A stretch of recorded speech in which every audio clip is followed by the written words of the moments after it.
Hey everyone, IJ and Avery here. This is the Nobody Talks Shiduchim podcast. It's a podcast series exclusively for talking shiduchim, a topic that just nobody talks about anymore. We are basically two very single guys who have been in Jewish dating for many years and finally decided to get together and talk about it. Nobody Talks Shiduchim discusses a lot of things, amongst those strategy, process, maybe even a little venting along the way. So if you're someone struggling in shiduchim, which I know you are or perhaps have experienced, this podcast is definitely for you. We will be offering a little guidance, some strategy, as well as our own experiences on dates, right? Nothing better than that. And of course, we're going to delve into the very deep and complicated, complex world of modern day American Jewish dating.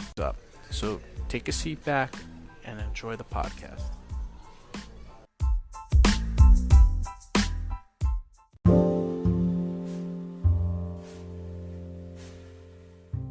Hey, it's Avery and IJ on the Nobody Talks Shidduch podcast, and this will probably, hopefully, be our first episode, but if not, we'll get something else and put it up there.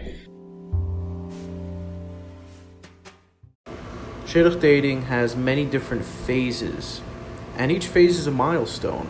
How you get there, when you get there, totally varies. I mean, if you're dating someone for probably 10 months, you're definitely past phase one, but some people move quick. There are phases that could be a few weeks, and then there are phases that might be more than a month or two. So we're going to get in a little bit of that and talk about each phase, and then kind of take it off from there. So with that? Phase one has a few different things in it. Basically, like breaking shidduchim, maybe. Obviously, the first date, right? That's something we could talk about. We could talk about, the first date. What does the first date mean? I like that. You like that one? So what do you try to get, since you've been in a relationship that's gone on for, and at least thought about, you see, my personal perspective, I've never been in a relationship that's felt like, hey, this is the one, I'm going to marry you. I'm buying you a $10,000 ring. I've been there like and then sending your parents the bill. I've never been there. Oh, that's awesome when you can send them the bill. Well, if my mother would love that, believe me. I know, your mother would. I know his mother, everybody. We're good friends. Thinking was, from a first date, now that we've been, at least you've been in that relationship. Yeah, what to expect? What are you getting out of a first date that you don't necessarily get out of the only thing about a first date? The only thing you have to worry about is, will there be a second date? That's literally it. Mm-hmm. Because I think it's a very shallow zone you're in on date one. Can I be with this person? Can I feel comfortable with him or her? And is it like... if you're a girl. Is it radically off? Meaning like, is it radically off? Is this person... I'm in the middle, let's say. I'm a 5... Just trying to an idea. Mm-hmm. So I'm 5. Is this person 1 or is this person 10? Because if it's 1 or 10 and I'm a 5, it's not going to work out. Meaning, how far are they off on this scale?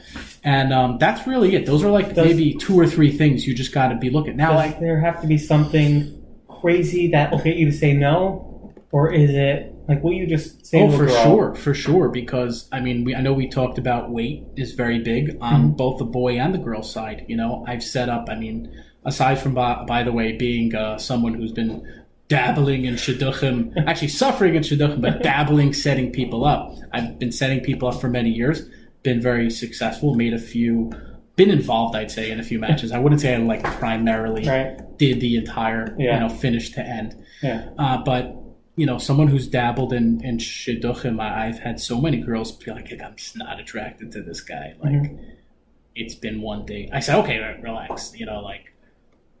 Obviously, what works for you or not. Mm-hmm. So, don't let anyone question that. Don't let anyone say, well, you're being too materialistic. See, how much do you think of that, especially for a girl, because we're guys, and how much do you think of that as a girl saying, I'm just so indecisive? Because the nature of girls is that they're very, very indecisive. How much is that guy saying, Well, I would go out again. I'm going to go out again, and then Oh, yeah. but I don't want to wait for 2 days to figure out if she wants to go out with me. I just want to go out and give me your opinion. Give it to me straight, Well, that's the interesting about how the psychology of a guy and girl works. And if anyone has ever read Men Are From Mars and Women Are From Jupiter or Venus, I never read that because you first start out. A girl will first start out like, all right, there's no way like I marry this guy. It's not the one, no question. I can't tell you how many matches I've been involved in who said that. And by the way, I've been guilty of also, like as a guy. But girls right away, they're going to be like, all right, this is not working. And a guy's going to be like totally into the chase. He's like, I got to have this chick. Right. Then once it kind of like, it just works out. And if you're not sure, date him until you hate him work also. So specifically back to the first date, and we're really here just trying to talk guys into what to look for a first date, what to look out for on a first date. I know I just went on a first date on Thursday. I went out with a girl. Nice. And she was a very deep girl. I'm a not so deep guy. I'm as deep as It takes some time for your depth to open up, is what you're trying to say, right? Yeah.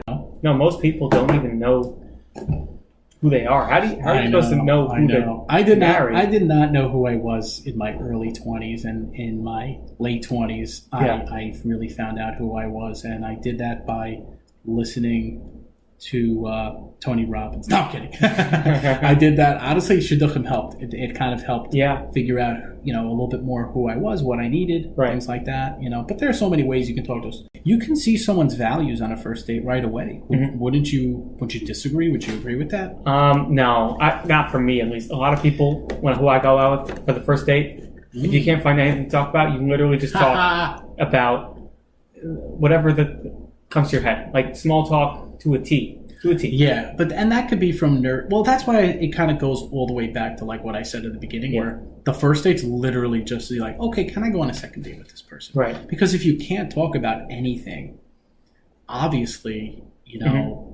that's a problem. And at the same time, you can have you could have so much to talk about.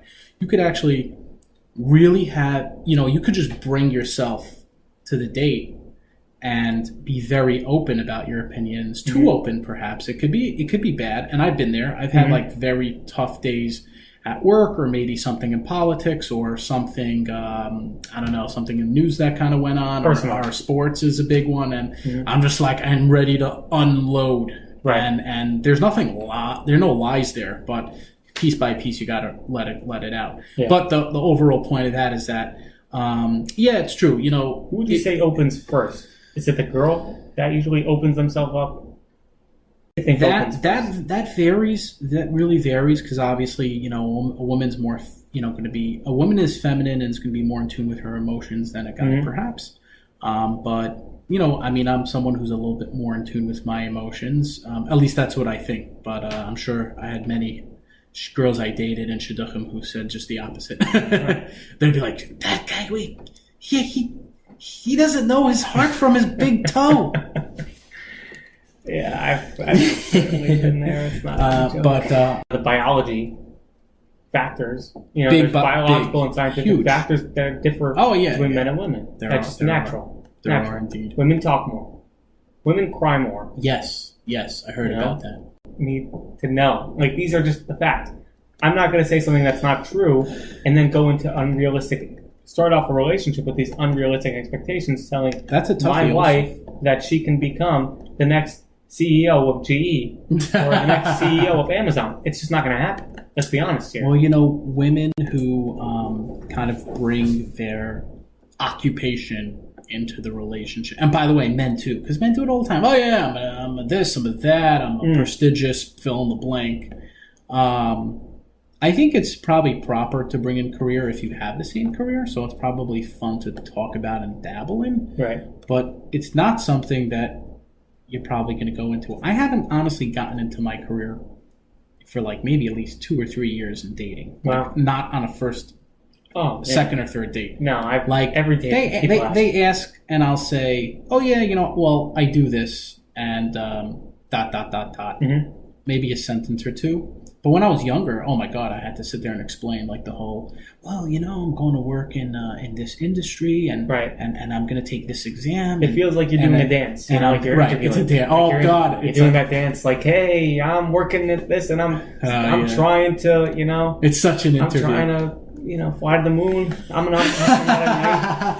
Well, social pressures are very big. They're very big, and again, something important. It's something, that you got to watch out on a first date. You can't talk too much about your career, and you shouldn't let too many social pressure things get to you. Hashkafa, or for those who aren't familiar, religious orientation. Mm-hmm. You could probably, as you get older, it kind of becomes like less of a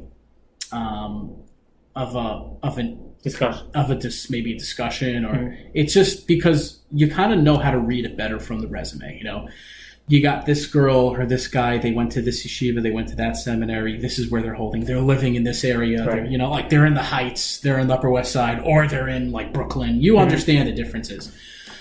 So, but hashkafa, when you're younger, it could be so different. It is different. I mean, how many guys do we know? They were wearing black hat, payas, gartel, white shirt, and just totally changed. Obviously, you see guys like that who come back from Israel or come back from wherever on a religious high, and then either it levels down. Girls also or levels very up. big with girls. Girls and levels down, and then levels up. Yeah, and you have to know that what you're looking for.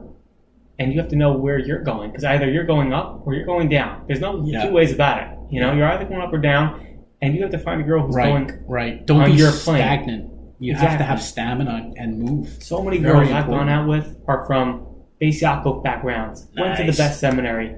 On paper, they look like they're Rebbetzin Kanievsky reincarnated. Oh, which girl was that? On paper. And then you go out with them, and they're like, hey, I watch movies all day. I sleep in till 12. Whoa. I don't want to be from. You're like, oh my goodness, what am I getting into? This is not what I want to date. This is not who I want to be. Or the opposite. Or the opposite, obviously. Like, they're very modern. Living in the Upper West Side, going to NYU, doing some degree in extra liberal social work. And it's like, I really feel like I see God. That too. That could obviously be an issue. Both ways, So you have to really be in tune to who you are and where you're going. That's the bottom line. And on a first date, you really can get that feel, I think. Yeah. I think you can get that feel. Right. I like that. I like how you worded that. I think people ultimately, both people want to feel comfortable on the first date. They want to kind of loosen the tension, be able to talk a little bit more calm and freely than they have been, and also maybe not stutter as much as they would. I've stuttered on dates; it's the worst. And drooled. Yeah. But I think you nailed it there.